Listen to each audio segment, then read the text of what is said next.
Bueno, el trabajo se ha dividido en 6 capítulos y un acápite de anexos donde van a ir las matrices de riesgo, de peligro, vulnerabilidad, los mapas en PDF y los pantallazos de la base de datos geoespacial, ¿correcto? Hay una parte introductoria, bueno, esto sugiero ya que lo lean. Con relación a aspectos generales, se han descrito los objetivos generales, los específicos. Esto no voy a entrar a detallar, está claramente ahí comprendible qué cosa tenemos como objetivo general y como objetivo específico. La finalidad, bueno, este trabajo lo están realizando para la aprobación del curso de evaluación de riesgo, ¿no? En antecedentes estamos indicando, además de mencionar los eventos pasados, mencionar también si es que han elaborado estudios relacionados a este peligro, que como ustedes ya saben, hay información ya donde se ha podido verificar información del peligro por aluvión. Hago una pausa, es importante mencionar que, como ustedes pueden ver, esto también les remití la otra vez, esta información está, o mejor dicho, la base de datos que se les ha remitido, están las fuentes de consulta. Acá se han listado todos los documentos que han sido utilizados para la elaboración del informe. De igual forma, en la carpeta de peligro se ha organizado de forma tal que se obtengan los mapas en Shape, ¿sí? Y la matriz en formato Excel. De igual forma, para el tema de vulnerabilidad, los mapas en Shape y la matriz en Excel. El proyecto en MXD y el informe EVAR, ¿sí?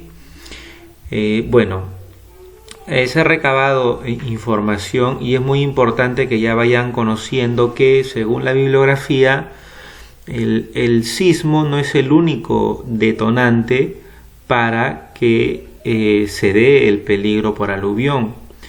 Según los estudios recientes, se está dando este peligro casi inminente, vamos a llamarlo así, por la deglaciación, ¿no? El deshielo de los nevados, entonces de la Cordillera Blanca. Entonces es importante que esa deglaciación está incrementando los niveles de la laguna y puede también causar un resquebrajamiento de la capa de hielo y puede originar un desembalse de la laguna, ¿no? Más adelante vamos a detallar ese escenario, ¿está bien? Ahora, bueno, marco normativo, está indicando ahí simplemente la ley marco del SINAGER, el reglamento de la ley y la resolución ministerial que aprueba los lineamientos técnicos del proceso de estimación, así como el documento normativo que aprueba el manual para evaluación de riesgos, segunda versión, ¿correcto? Listo. Como capítulo 2 tenemos las características generales del ámbito de estudio. En él se describe la ubicación geográfica que comprende desde la parte alta de la subcuenca Quilcay, los nevados, hasta la zona urbana de los distritos de Independencia y Huaraz. ¿Correcto? Bueno, las vías de acceso, ustedes la conocen, no hay mayor problema ahí, ¿no? En la descripción física de la zona a evaluar, bueno, ya hablamos de la zona urbana que está expuesta a este peligro, indicando datos de superficie, ¿sí? Y también la superficie del río Quilcay. Si se dan cuenta, ahí son aproximadamente unos 900, casi 1000 kilómetros cuadrados. Entonces eso ya va respondiendo a una de las preguntas que hizo el ingeniero sobre que tengan presente que las evaluaciones de riesgos se hacen al 25.000. Hasta ahí está perfecto, está bien. pero cuando analizamos un peligro por aluvión, en este caso, que se tiene que analizar desde las nacientes en todo el ámbito o el sistema de cuencas, porque es un sistema, definitivamente se tiene que buscar información de todo el ámbito de la subcuenca y levantar información de detalle al 25.000, pues resulta hasta oneroso para un trabajo de tesina, digamos, ¿no? Entonces hemos tenido que recurrir a información secundaria, a escalas mayores al 25.000, 50.000 incluso, para poder analizar todo el ámbito de la subcuenca, ¿correcto? Se han detallado también las características sociales en base a la población levantada en el último censo del año 2017. Se han elaborado cuadros piramidales de población donde podemos ver que para el caso de Huaraz resalta la población mayor a 65 años, ¿no? Hay bastantes adultos mayores. De igual forma, los grupos que oscilan entre 20 y 24 años, 25 a 29 y 15 a 19, ¿sí? Casi en misma proporción las mujeres. Todos estos datos han sido trabajados con la base de datos del censo del año 2017. Ojo, ¿sí? Listo. Ese es con relación al capítulo 2. Ahora, el capítulo 3, que ya nos habla de la determinación del peligro, ¿sí? Acá la metodología es una metodología, de evaluación de riesgo que es semi cuantitativa, recuerden, ¿sí? Esta evaluación de riesgos, esta metodología de evaluación de riesgos es semi cuantitativa. Entonces, como primer punto, se ha identificado el área de influencia. Acá nos ha ayudado mucho delimitar el ámbito de la subcuenca y la ciudad conurbada de Independencia y Huaraz, porque es una conurbación, ¿no? Ustedes saben, prácticamente es una sola ciudad. Ahora, ¿esto para qué nos sirve, no? Esta delimitación del área de influencia justamente nos sirve para hacer la búsqueda de información en este ámbito, ¿sí? Entonces, sí ha habido información. Ahora tenemos ya al INAIGEM de reciente creación que está realizando estudios con relación a las zonas de cordillera, ¿sí? De montaña. Entonces sí hemos podido extraer muy buena información para identificar este ámbito de influencia, ¿sí? Del peligro.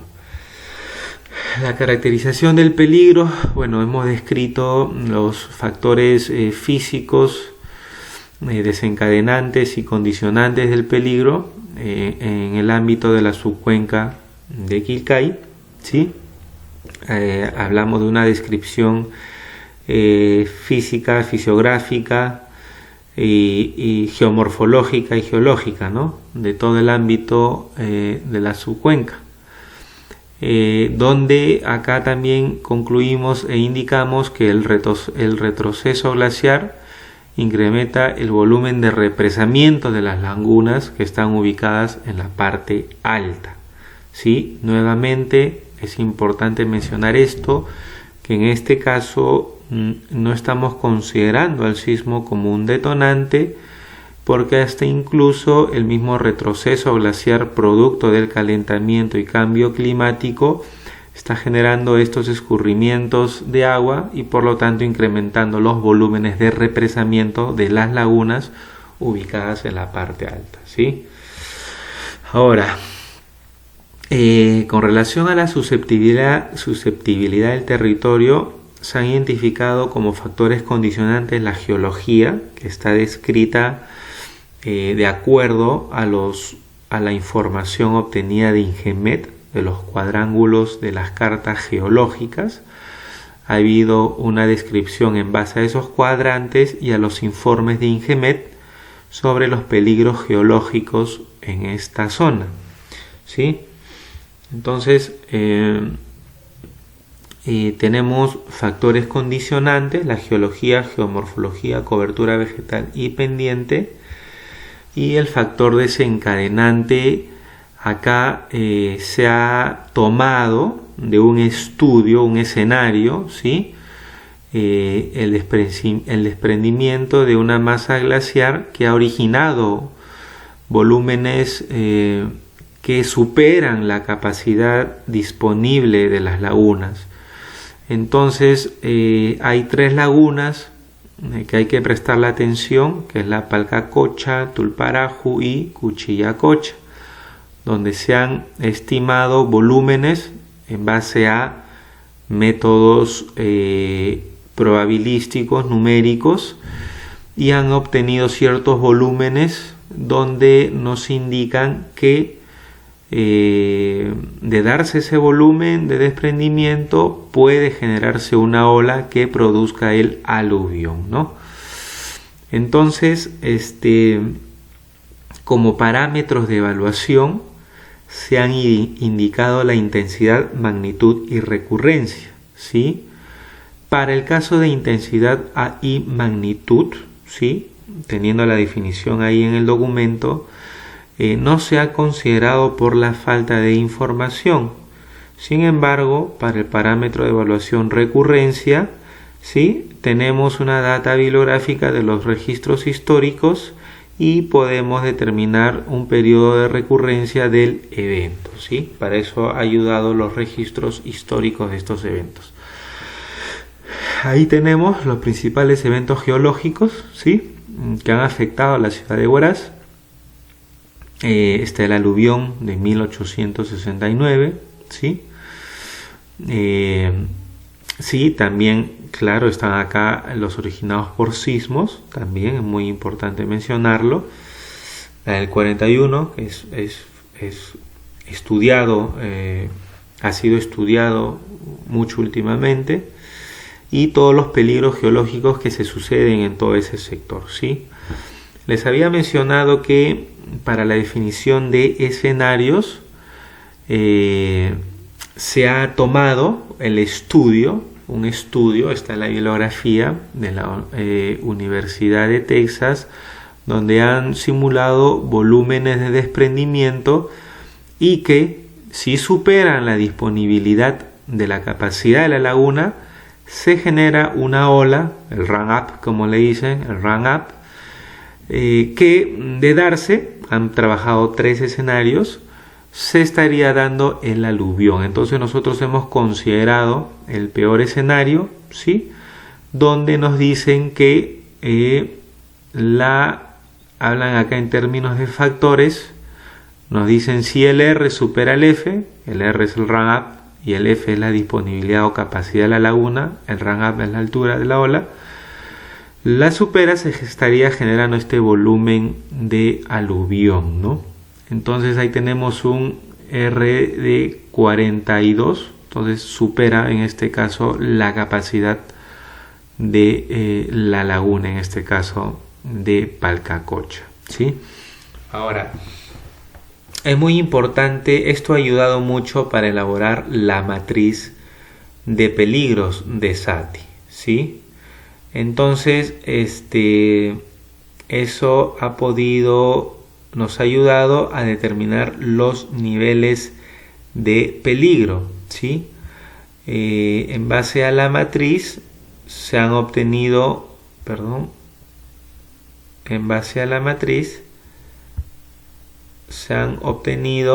a ver si acá está, se han obtenido los niveles de peligro, ojo, los niveles de peligro, los valores de los niveles de peligro.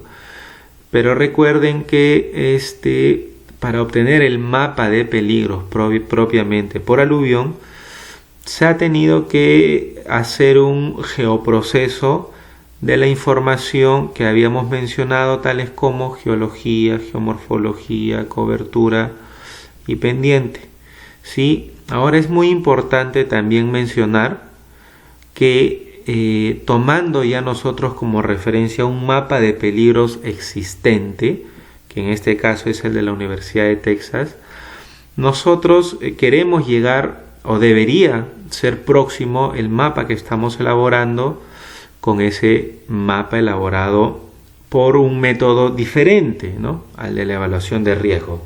Y esta también sería una de las recomendaciones, ¿no?, que ante la disponibilidad de información de peligros ya existentes, validados por las entidades técnicas, elaborados con tecnología en base a métodos numéricos, es muy importante que se debería ya considerar esa información, ¿sí? Entonces, esa es una recomendación, por ejemplo, que se puede desprender del informe.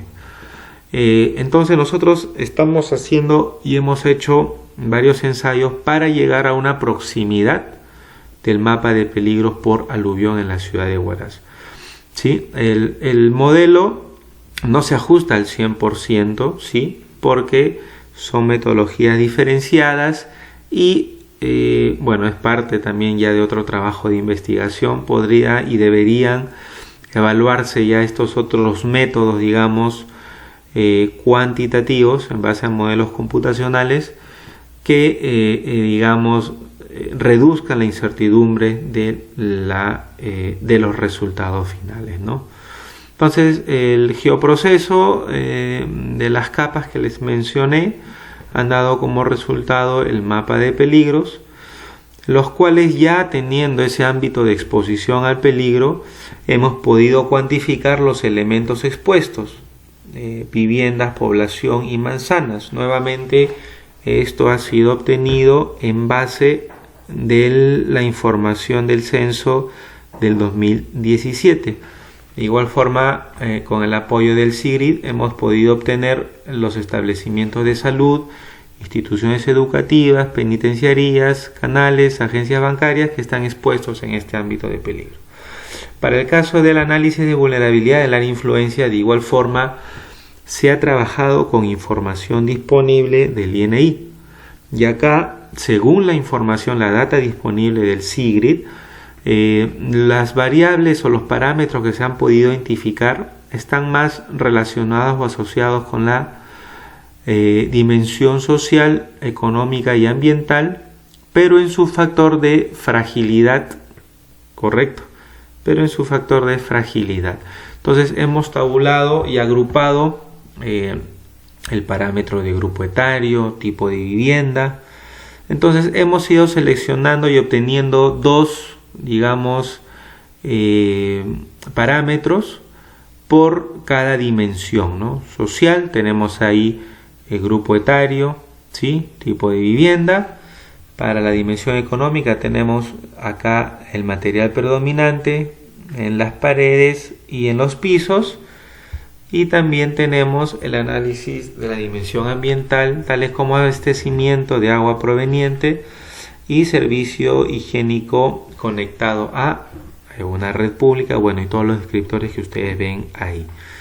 Entonces, esto de igual forma, en los anexos está la matriz de Satie detallado cómo se han obtenido los valores por cada uno de ellos, ¿sí? Y se ha procedido a conjugar la descripción por cada nivel de vulnerabilidad, ¿no? Digamos, ubicando los descriptores más desfavorables en un nivel de vulnerabilidad muy alta, ¿no? Y así por cada uno de ellos. Ojo que eso también, y esta es otra recomendación, ¿no? Acá se desprende otra recomendación. Esta estratificación de niveles de vulnerabilidad muchas veces no corresponde con la realidad, ¿no? ¿Por qué? Porque definitivamente no va a haber, digamos, en este caso, como nuestra unidad de análisis son manzanas, no va a haber una manzana que tenga todos esos factores desfavorables. Puede tener unos factores favorables como unos factores desfavorables. Ese es en la realidad, ¿no?, en la práctica. Sin embargo, el marco teórico nos dice que debemos acá conjugar en la estratificación todos los niveles desfavorables jerárquicamente, ¿no? Si es muy alto, medio o bajo. Esa es otra recomendación, ¿no? No debería, digamos, conjugarse porque esto no se cumple en casi todos los casos, ¿sí? Ese es el capítulo 4. Tenemos también, de igual forma, en base a un geoproceso, se ha obtenido el mapa de vulnerabilidad, ¿sí? Y el capítulo, el capítulo 5, ¿sí? Donde hablamos ya del cálculo del riesgo. Esto ha sido ya elaborado con la matriz de doble entrada que está en el manual de evaluación de riesgos. Como ya tenemos en el mapa de peligros el nivel de peligro y como tenemos en el mapa de vulnerabilidad el nivel de vulnerabilidad, con esta matriz de doble entrada podemos determinar qué nivel de riesgo se le va a asignar a cada manzana, ¿no? Recuerden que cada manzana, cada unidad de análisis, cada manzana tiene un valor de peligro y tiene también un valor de vulnerabilidad. Tiene un nivel de vulnerabilidad y tiene un nivel de peligro. Entonces, con esos dos datos nosotros ya podríamos obtener a qué nivel de riesgo corresponde. Y de igual forma, mediante un geoproceso utilizando herramientas SIG, se ha obtenido ese mapa de vulnerabilidad de la ciudad de Huaraz, ¿sí? Para el caso del control de riesgos, sí se ha evaluado la aceptabilidad o tolerancia, de acuerdo también al manual de evaluación de riesgos. Se ha trabajado con dos tablas, ¿no? De la valoración de las consecuencias y la valoración de frecuencia de recurrencia, ¿sí? En el primero tenemos que ha salido muy alta en la valoración de las consecuencias. ¿Por qué? Porque debido al impacto de este fenómeno natural, en este caso el peligro por aluvión, va a ser catastrófico, sería catastrófico, ¿no?